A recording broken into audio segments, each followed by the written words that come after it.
All right, welcome, and thanks for joining National Bank and Tenaz Energy for a Between Two Firms, where over the next 30 minutes or so, we're going to discuss the Tenaz story, their emergence into the international landscape.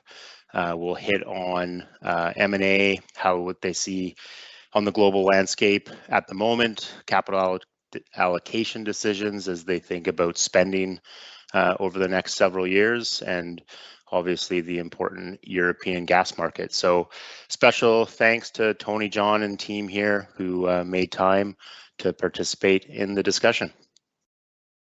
Yeah, super. And thank you, Travis, for setting this up. We've got we've got John Balkwill, our VP of Business Development, with me here in Denver. We were here for Intercom, and then Brad Bennett, CFO, and Dave Burkhart, our IR officer, also connecting in.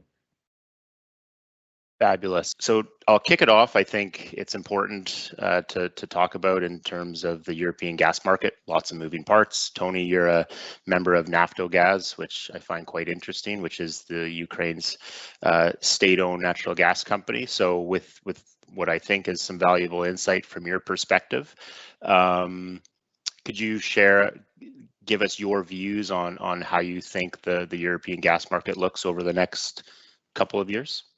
For sure, yeah. And to clarify, what Travis means there by Naftogaz is that I'm on the supervisory board of Naftogaz, biggest energy company in Ukraine. You know, that along with the Tenaz work does pretty much immerse us into the European gas market. Maybe we have some insight into it. The first thing I'd say is that the supplies of non-LNG into the market continue to drop.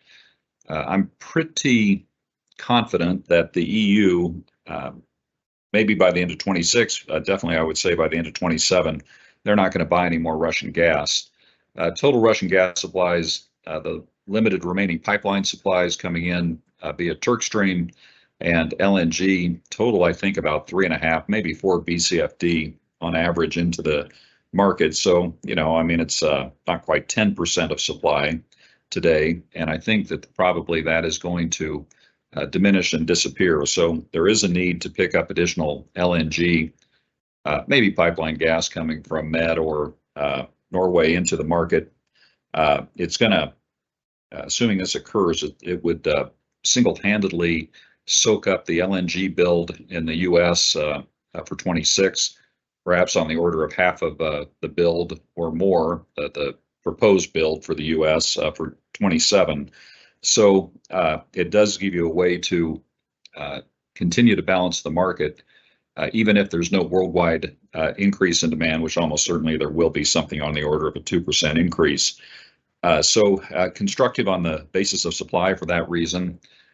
European demand had decreased with the increase in prices with the war, and I think to me it seems very likely that decrease in demand will stop and probably reverse as Europe continues to grow and probably restore some of that industrial demand, you know, as Europe reindustrializes for defense and other purposes. So I think, you know, supply and demand looks pretty positive. You take the storage situation we have today, Europe is behind the previous year, kind of a below average storage level compared to the previous 5 years or so. It's not going up that rapidly.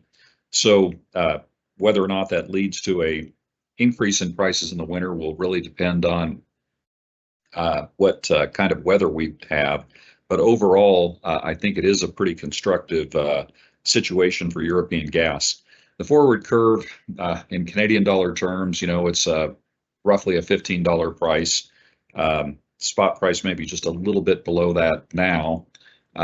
So it remains a strong market. In our view, LNG deliveries with the competition for LNG that Europe and Asia have to engage in probably does support a price fundamentally in that at just about that level.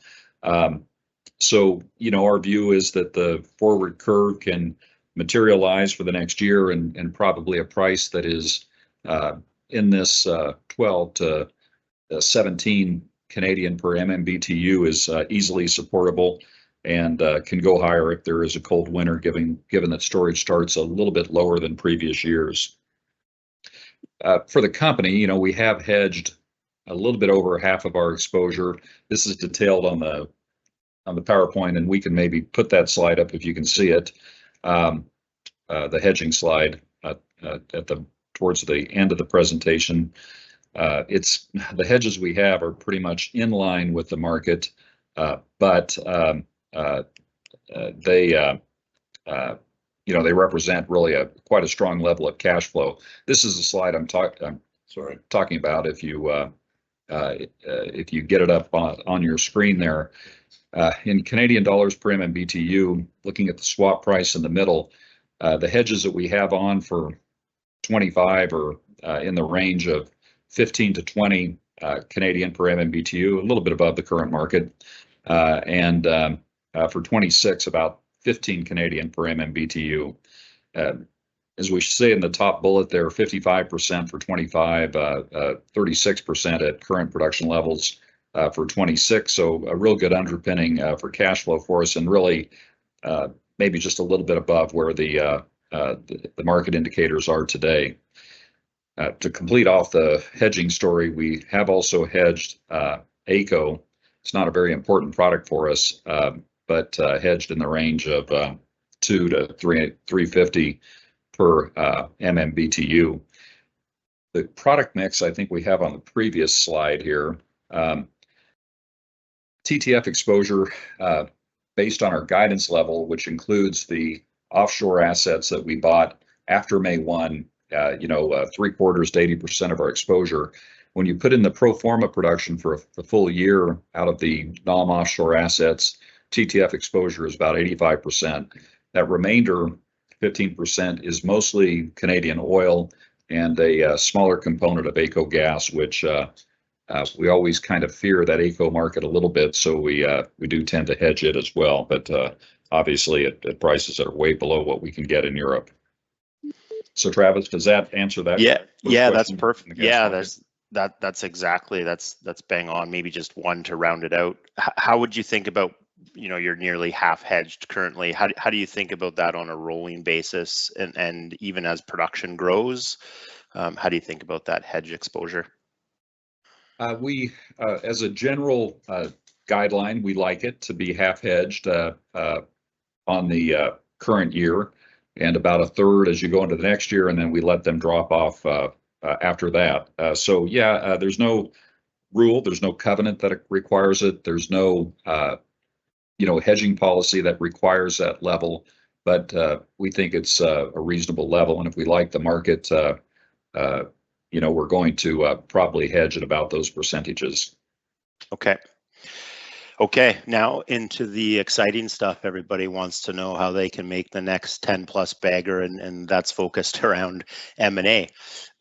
You've obviously been quite successful so far in the entrance into the international M&A landscape. So what attracted Tenaz into that international strategy, and how maybe you could just highlight the deals that have positioned Tenaz in today's situation? Okay, I'll start with the general philosophy that we had around it when we formed the company. I'll try to get up to this slide that kind of describes the international strategy. It's this one with the map of the world shown on it. Just pages a little bit with a little bit of a delay here, so I'll try to get on that slide. So we might have explained this map to a lot of the people who are on the call before, but we've got two shades of blue.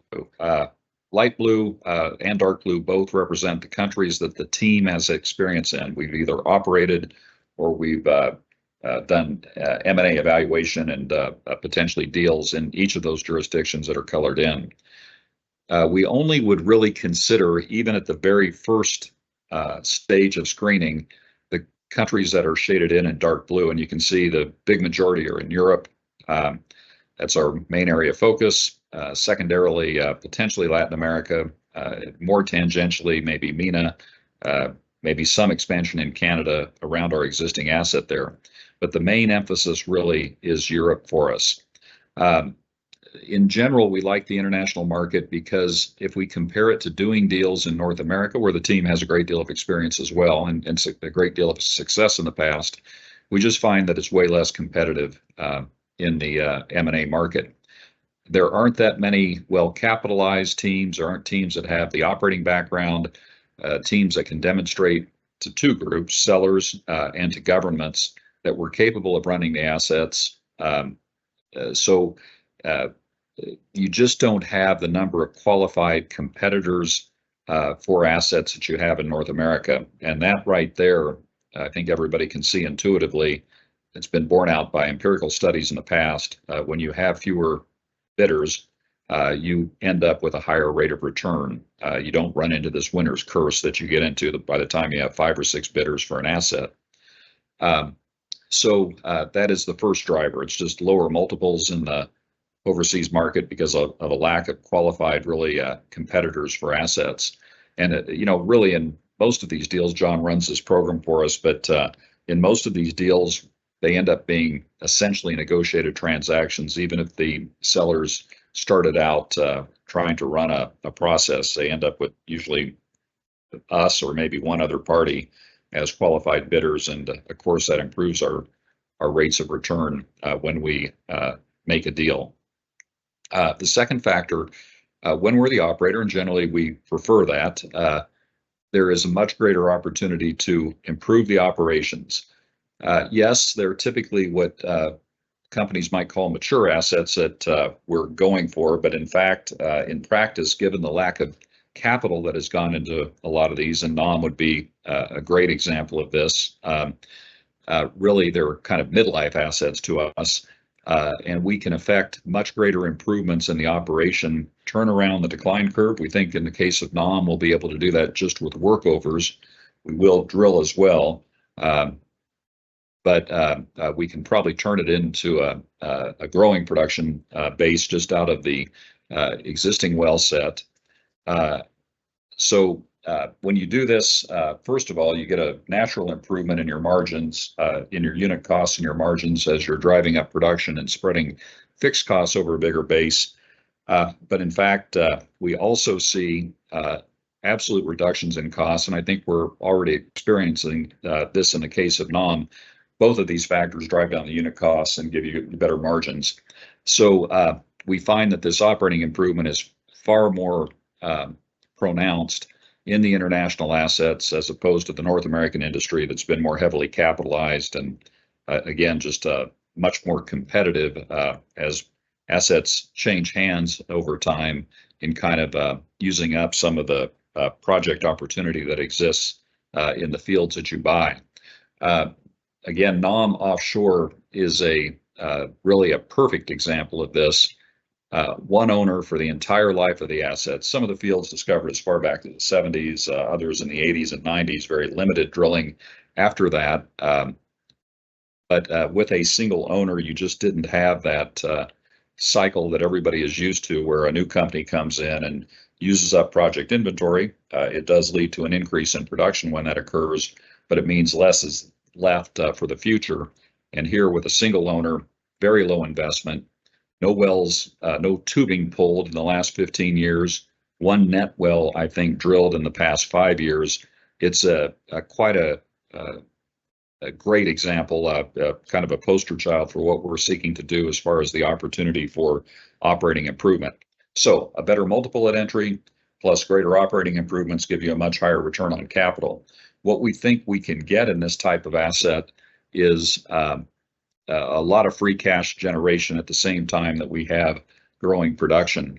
I kind of talked primarily about NAM when we did that, just because it's such a great example of what we're seeking to do in the acquisition program. But there are many other assets that this applies to in Europe, and maybe to a lesser extent in those secondary regions like South America for us. I will point out we don't intend to have a bunch of different countries in the production mix. We intend to be very concentrated with mainly Europe as the key region that we produce in. Doing so, we can get economies within the field operation. We can get economies within our office efforts as well, both on the cost and the capability side and the purchasing side as we implement capital programs. And I think Netherlands is a very good target for us for expansion and taking advantage of this NOM asset position. There are other jurisdictions within Europe, certainly, that we're looking at already, but you won't see us in 9 or 10 countries over time. I think we'll end up in just a few and really seek to bring in the economies of scale from putting different asset sets together that are proximal and can have consolidation of the operations. Okay, that's really good color. And I mean, you alluded to a lot of my follow-up questions there, so maybe I'll see if you can be maybe quantify this a little bit. But you talked about the low-hanging fruit in terms of workovers and all of the upside within these kind of, we'll call them underdeveloped assets or undercapitalized assets over the history of the development. How has this NOBV transaction surprised on the upside versus your original expectations, which maybe we'll use time zero as over a year ago now, effectively? How have they performed versus that original plan, and what drove that outperformance, if there was any? Oh, well, yeah, I think it actually is going to be better both on costs and production. I'm going to try to advance to a different slide here to make these points. So first of all, it would probably be good just to briefly describe the asset set that we did get. So this is a map of the entire maritime area for Netherlands. There's 3 main pipeline systems, one in the east, one in the middle, one in the west. The names, we probably don't need to spend the time to go through each of them, but we own in each of them, and we operate in 2 of the 3. So there's, first of all, a lot of infrastructure that we have exposure to, and that can help us in the operations that we have taken over. Second thing, it's quite an extensive land spread. I'll use that term even though it's offshore, license position. In total, 600,000 acres net to us. There's 3 shades shown here, operated, non-operated, and orange colors in the producing licenses, and there's a big exploration block to the north that Shell was very optimistic about, and that's one of the reasons we have the exploration contingency as part of the consideration. So the entire area is covered by 3D, and in fact, in our main producing area called the Joint Development Area in the southern part of the producing licenses, there is a brand new 3D on top of the original one, which is an ocean bed node 3D, very high effort, very high resolution.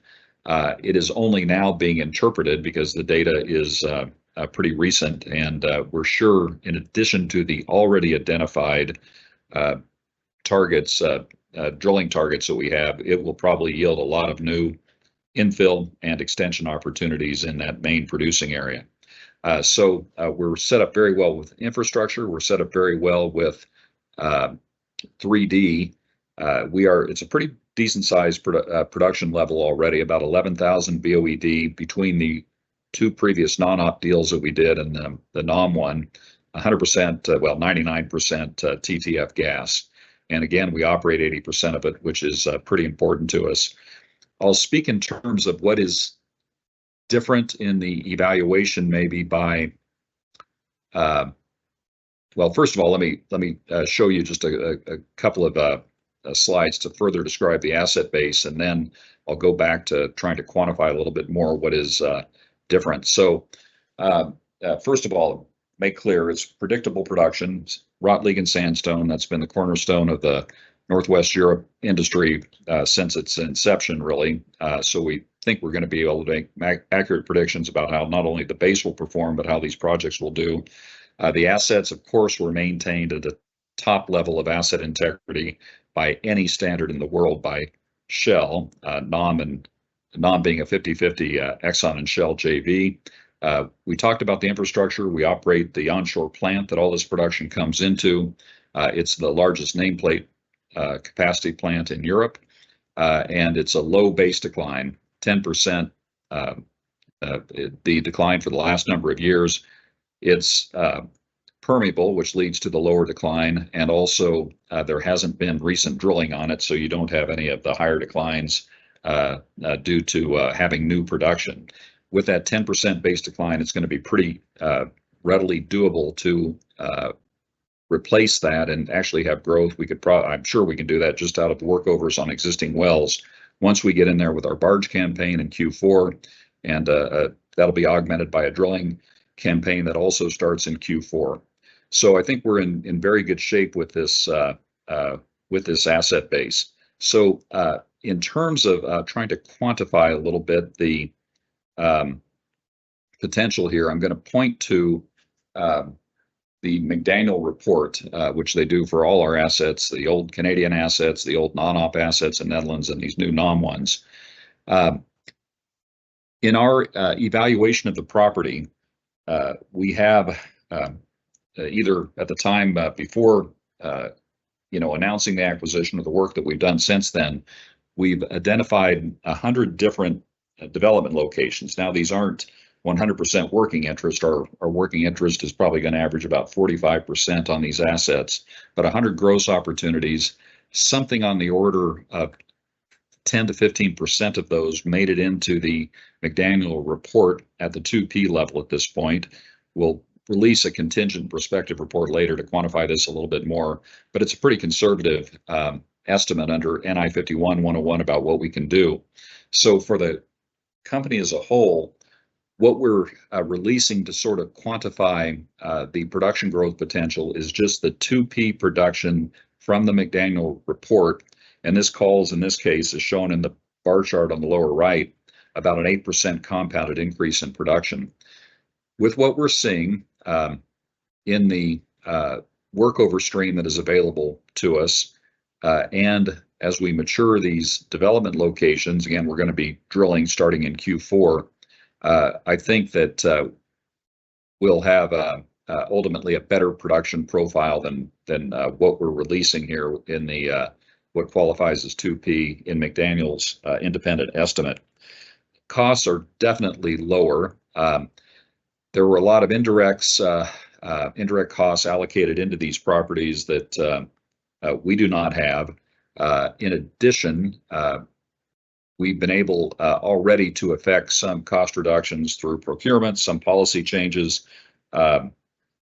Overall, we're going to probably end up with a lower allocated staff level into NOM, not really any change in the offshore staffing, but with fewer office positions allocated into the assets. So we're already seeing a reduction in cost. Probably Brad, who is on the call, is the best to quantify that. Brad, I don't know if you want to take a stab at that for purposes of this discussion, but I'll give you that opportunity.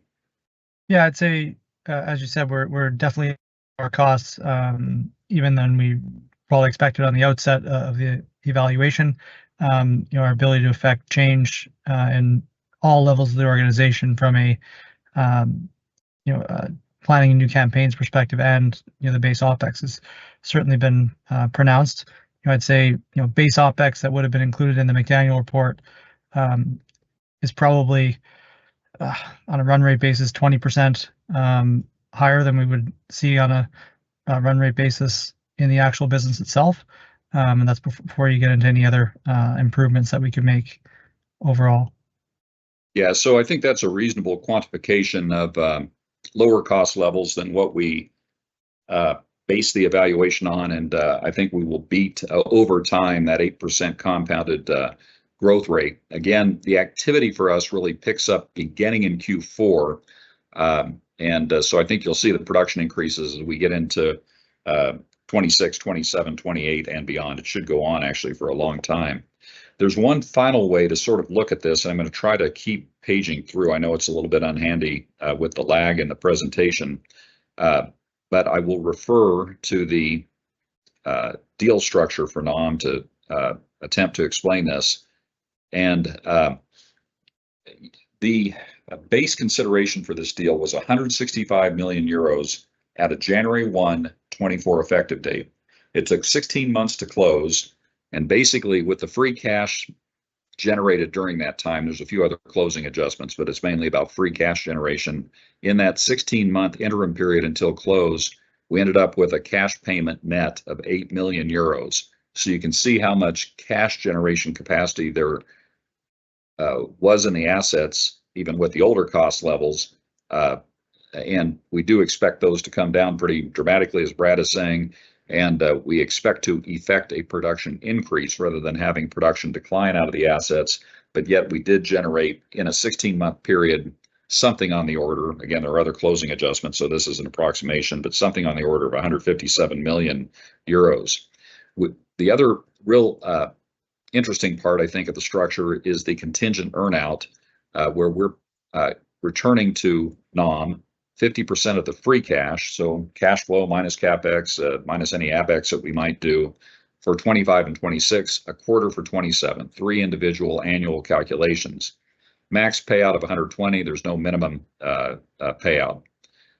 We did put an estimate, this is, I think, a pretty conservative way to account for this, but we did record an estimate of 87 million Canadian payable to NAM over this period as debt in our Q2 financials.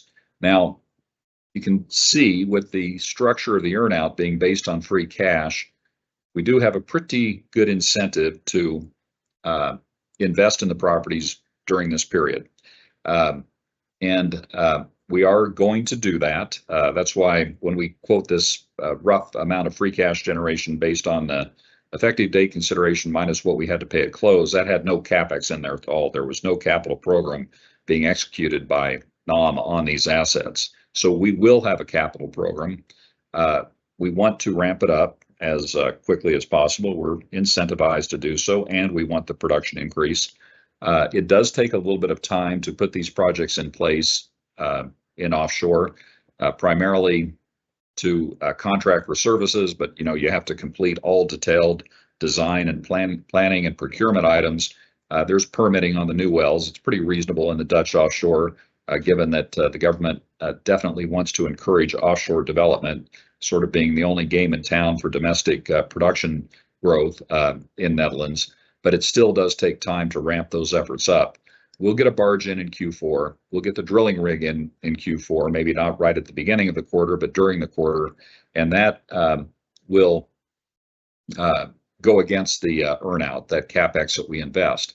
We're going to have a payment without any question during 2025. It's just not possible to ramp up activity quickly enough to completely absorb the free cash generation. And again, we only want to do the very best projects. We know we're going to have some earnout payments and not just in 25, but we will have an investment program, and the economics of that program will typically be enhanced by having this earnout structure. There were 2 other contingencies, but they're complete upsides. I spoke a little bit earlier about that big exploration block to the north. If we make new field discoveries, once a significant cumulative production point is passed, as shown in the table, 17 Bs, full kind of 10% overriding royalty at 35 Bs, we would be having this royalty stream going to the sellers. If we get to those points, those projects will have generated hundreds of millions of dollars of revenue by then, and we'll be very happy to pay the royalty. Same thing kind of goes for the price contingency. The prices that are, on the order of 60% above current levels, a tax incremental payment would kick in the years 28 to 31 to NAM. Again, if we can do that, the properties will have generated huge amounts of cash, and we'd be happy to have a payment on those annual periods for any time they exceeded these prices. So the key thing is just in this slide is to think about the free cash generation capability of the properties as indicated by the 8 million euros at closing, or cumulative payment, including the deposit at close and the earnout features here. Well, you've set the bar pretty high with that transaction for your next one, so we'll I guess we'll wait and see. But on that next transaction, as you think about the opportunities and the different size and scale and price tags, would you think of, you made a comment about primarily wanting to be the operator. Would you partner with anybody, whether it's a financial type of structure to transact on larger European gas deals, or an operating partner as well as another option? Okay, address each of these. I can start with the second one. Look, if an asset is good enough, the returns are good enough, we would take a non-operated position. We did 2 non-operated deals in the Netherlands. Probably the first one, maybe not the most stellar economics. The second one was very, very strong economics in aggregate. The 2 of them put together, because of the strength of the second one, were very, very strong. So we are willing to do non-operated transactions on with appropriate return characteristics. And we would consider it again if we got into the right asset and it had very, very high returns, offered good growth with free cash generation. We would consider it. I would say, in general, certainly we prefer to operate because we can have the property match our own corporate objectives, and we have confidence in what we can do, as I talked about in the basic model that we have in the company. On the first question, it's an interesting one. I think, to rephrase it, if we could have a big gas or oil property in Europe, maybe something going into the billions of dollars of value or consideration even, would we partner with a financial entity, private equity, et cetera? And then the answer to that, I think, is certainly yes as well, especially if it enhanced the return characteristics to Tenaz, gave us an opportunity to get into something that otherwise might be beyond our financing capability. And we, in fact, do have pretty good contacts with private equity. Originally, in the NOM transaction, actually, we were going to finance that with private debt and private equity out of one of the biggest private equity firms in the world. It ended up not being necessary to do that, given the return characteristics on the deal and the size of the deal. We ended up not issuing any public equity or any equity to private equity, and we took down the Canadian notes issue, which is largely unused at this point, but will have utility in the future. So certainly we have those contacts, and we've established relationships, I think, that are very good, pretty good track record to date, and in what we have done. So yeah, that's a real possibility, and it could be either gas or oil. Okay, that's good color. Thanks, Tony. And maybe I'll move in and kind of round out the discussion here as from a capital allocation discussion, and I think mostly let's think about the return of capital side of the equation. So if we maybe ignore the contingencies just for the purpose of this discussion, because obviously that's mathematical, but how will you balance in the future the free cash against opportunities, whether it's self-funding further M&A, the debt repayment, and maybe drive down total debt to zero, versus dividends and buybacks? How do you think you'll juggle that once these contingencies are expired? We do have an existing NCIB. It's retired 8% of the shares to date through that program. We're going to continue with that. We may step it up in the future. In the question, everybody always asks about the comparison between buyback and dividends. Previously in other companies, we had a pretty significant distribution or dividend model, depending on whether it was all the way back in the trust era or after they're all converted to corporates. So we are used to running a dividend model. Now that we're in Tenaz and we've executed with the NCIB, we do really sort of see the beauty of a buyback program. And as of today, we don't have plans to institute a dividend. I think we would just, at this point, continue the preference for using the NCIB as a way of returning cash. It's pretty tax efficient. It's pretty controllable. We can kind of turn the knob as we see fit. stock's undervalued, so we think it's a good investment inside the company as a use of capital. So that would be our preference at this point. Never rule out a dividend, but for now, we kind of like the buyback path. These assets that we have do generate free cash. With the earnout, et cetera, we're incentivized to kind of invest early on, and those are good investments anyway. But aside from that, as you can see, there's going to be free cash generation no matter really what we do. And I would expect other acquisitions, once we get them, to generate free cash, even as they would probably also be generating organic growth. So I think there would be a growing ability to pile up cash inside the company. It can be used for the next acquisition. It can be returned then at a higher rate through an NCIB.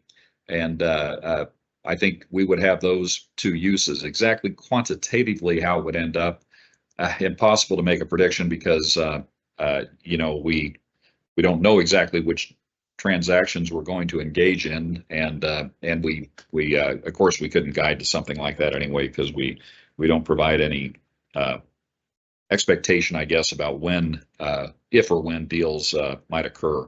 I don't know, Travis, does that kind of answer the question that you had there? Yeah, it does, and yes, it does, and maybe I'll ask one more, and if you want to say no comment, you're more than welcome to. At this moment, third-party funding, what size of deal do you think you would be able to execute, kind of self-funded wise within Tenaz? Well, first of all, I'll make a little joke. If it's a hard question, I always refer it to John or to Brad. But I think on this one, I'll go ahead and answer. I mean, it so much depends on how the acquisition is structured. You can look at the NAM offshore transaction. I mean, it's a pretty big deal. Depending on what you want to exactly add up here, you can, from what we have on this sheet, you could say it's up to a $430 million Canadian dollar deal. Yet there's cash generation. In this case, it's quite significant in the interim period. So at closing, it's a much lower number, and the earnout is variable with the results and the capital program that we choose to implement on the property. So it's kind of hard to quantify because of the structure, but you could say this is a $400 million plus consideration deal. And deals of that magnitude, I mean, obviously they're doable. It depends on structure. Deals of a higher magnitude are doable. I think the financing access to us is pretty readily there. We would think, we would prefer to do the vast majority of stuff, or everything if we could, I think, through the debt market, so there's no shares out the door, and then we let all those benefits just flow back to the equity owners. So I think it is financeable in this range or significantly higher. And you brought up a good point, which is certainly something that we've entertained and worked on internally, that if we wanted to go into this billion plus range, $1.5 billion, $2 billion, what we would do there would be to bring in a private partner. So, and of course, not all the benefits of that deal then would flow to us. We know that is the case, but nonetheless, it would access some bigger properties where actually there may be even less competition for assets, because there's even fewer companies capable of doing it. So the answer is really that it depends on the transaction, but potentially very large acquisitions are possible under some of these structures. Okay, oh, that's great. My last question before we wrap it up for everybody's schedule, and if Brad wants to take this, he's welcome to. But how do you think about the debt level as you go through iterations of budgeting or M&A cycles? Is it an absolute level of debt, including bonds and bank debt, or do you want to look at it from a leverage base? How should we think about managing that balance sheet? So Brad's our expert, and I do want him to answer it. I'll make one brief point and then turn it over to Brad. If you look at these deals that we're making with the pretty decent multiples at entry, if we are buying at 1.5, 2 times, let's say on effective date, and especially if you have an interim period associated with them where you bring that down, they are inherently going to go off at low multiples, and multiples that are probably, if done with debt, are probably inside of an acceptable level. And from here, I will turn it to Brad to continue to answer the question. Yeah, thanks, Tony. I think the one of the biggest variables on how much debt would be how much certainty you have over the cash flows from that point forward. So, I think pairing these deals with a good hedge program like we did in the interim period and post-interim period on NOBV is a great example where you can take the leverage onto the balance sheet with appropriate hedge levels, way more comfortably than if you can't hedge the product or the production's not quite on stream yet. So I think all those variables have to be taken into account. I think targeting something longer term, sub turn and a half, would be a good way to think about from a turn of leverage perspective. But absolute leverage, I'd say, is a hard target without knowing what the size of our capital structure is overall. But certainly today, as Tony mentioned, you can put a lot of purchase price on the balance sheet, given the deal multiples that we're looking at, but that has to be matched with a commensurate amount of hedging to give a high reliability that is going to be returned on the initial purchase price. Yeah, and to amplify that, look at where we're at today. We have, I think, taken a pretty conservative approach by putting this earnout on as debt, even though it's non-recourse payment. Only if free cash is generated, you have to pay it, but we're still calling it debt at an estimated level. You put that on the balance sheet, it's almost all of the net debt in the company that we reported Q2, 100 million in total Canadian, versus the pro forma cash flows. Again, have we had NOM for the whole year, it's something like 2/3 or 0.7x of cash flow. And that's after the company and production has grown 13-fold since we came out. FFO is up, I don't know, 40-fold or something, whatever these numbers exactly are earlier in the presentation. And yet we're still at 0.7 or so debt to pro forma FFO. So it shows how it's a little bit maybe different than what we expected at the time that we created Tenaz. We got the public listing out of the recap because we thought, well, to make deals, we'll probably do a number of equity financings over time. But what we're finding is that it hasn't been necessary to finance the growth of the company to date, depending on the structures, depending on exactly how efficient or how inexpensive these deals can be relative to cash and free cash generation. The equity financing really has not been necessary. Of course, we're never going to rule it out, but we're finding that a lot more is doable with debt and still staying at these very good debt ratios than we probably expected when we created the company 4 years ago when NB helped us with that recap in 2021.